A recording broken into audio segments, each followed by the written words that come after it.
Tipramotha party করি, Tipramotha party পছন্দ করি। বোবাগ্রাম, বাজার বিজিবির করছে, তাদের গাড়ির উপরে আক্রমণ করছে। এটা শূন্য সেরে আমরা তদারকি ডালাক বাজার আইছি।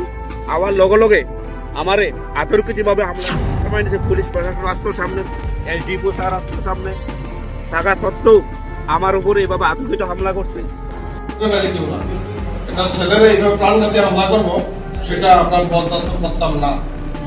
সকালের মধ্যে যদি আমরা শুনি আপনারা কোনো অ্যাকশন না নিচ্ছেন, সকালের পর দায়ী আমরা থাকবেন, মিডিয়ার সামনে বুঝেছি পরিস্থিতি লেগে দায়ী আপনারা থাকবেন, আমরা কোনো দায়ী থাকি না।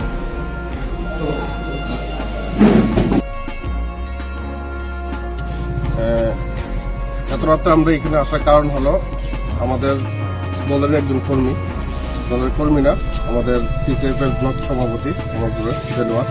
আমরা রাত্র যখন 10টার সময় জানতে পারি যে দেলোয়ারের উপরে কিছু প্রাণঘাতী হামলা হলো, আমরা তড়িঘড়ি তখন আমরা একসাথে ছিলাম, আমরা ডেভিড সঙ্গে সঙ্গে দেলোয়ারকে আমরা রেস্কিউ করার জন্য এখানে যারা লোকাল ছিল তাদেরকে বলি, এবং দেলোয়ার উপরে এই অ্যাটাকটা কিন্তু অ্যাকচুয়ালি দেলোয়ার ব্যক্তিগত অ্যাটাক না, সেটা আমরা ধরে নিলাম আমাদের পার্টির উপর অ্যাটাক। তো যারাই এসব ঘটনা করছেন, এসব দুষ্কৃতিকারী করছেন, আপনাদের একটা জিনিস বলতে চাই, আপনারা যদি ভাবেন যে বিজিবির নাম করে তিপ্রামতার কোনো কর্মীকে আঘাত করে আপনারা বেঁচে যাবেন, সেটা আপনারা মূর্খের স্বর্গে বাস করছেন।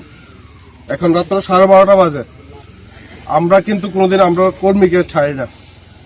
যাকে আপনারা অ্যাটাক করলেন সে কাছে আপনারা একজন হয়তো ভাবলেন যে নর্মাল একজন মানুষ, সে কিন্তু আমাদের দলের কর্মী একটা।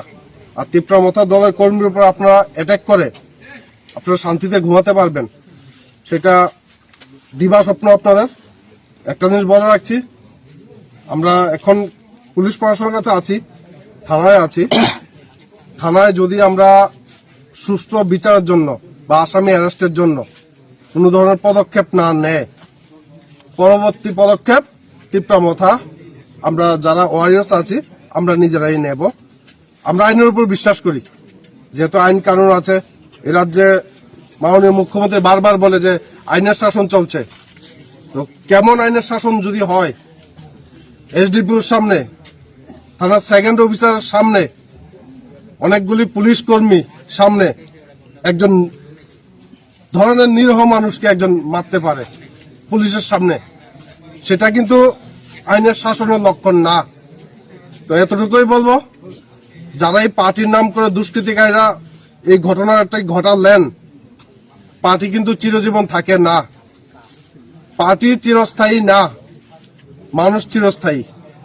আমরা একই সমাজে বাস করতে হবে। আজকে পার্টি আছে, কালকে নাও থাকতে পারে।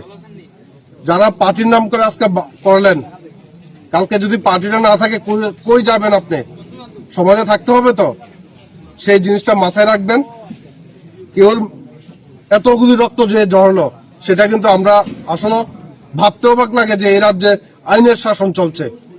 এখন আমরা থানায় আছি, ওপেনলি বাজারে এত সম্ভবত কীর্তন চলছিল বাজারে।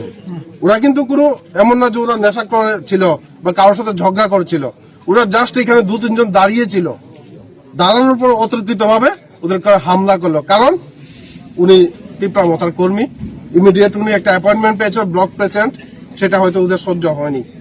যাই হোক, পুলিশ প্রশাসন দেখি এখন নিরপেক্ষ তদন্ত করে কিনা। যদি নিরপেক্ষ তদন্ত না করে, অমরপুরে অশান্তির জন্য কিন্তু পুলিশ প্রশাসন দায়ী থাকবে, সেটার জন্য আমরা দায়ী না, সেটা আপনাদেরকে বলে রাখলাম। আর আমাদের কর্মীর উপর আঘাত করে কেউ বেঁচে যাবে, সেটা আপনারা ভুল ভাবছেন।